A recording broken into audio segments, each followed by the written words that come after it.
वालेकुम सलाम।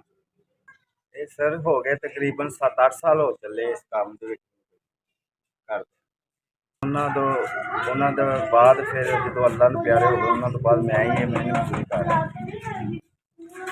बस सर बहुत मुश्किल है, बहुत हालात खराब ने सर।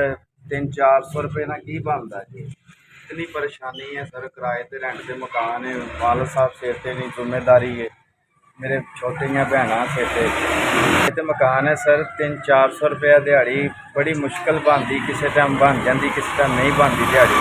बड़ी परेशानी जे सिर ते बड़े हालात खराब है, बहुत परेशानी बनी हुई जे। दिहाड़ी लगती किसी वेले नहीं लगती, समझ नहीं आती की करिए तो की ना करिए।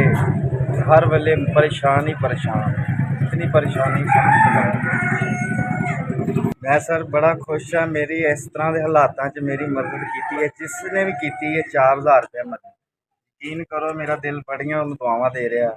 मैं बहुत खुश हाँ। मैनू कम से कम इतना हौसला मिल गया कि मैं कोई होर सौदा पवा के अपना रोटी चला सकता। मामे से बहुत परेशानी सी, मेरे बहुत दबा सी, बेबाह दुआवां दे वास्ते की होवे परवरदिगार सोना दी नेकियां कबूल करे अल्लाह, उन्होंने होर मालिक सोना सब दी मदद करन दी मौला तौफीक दे।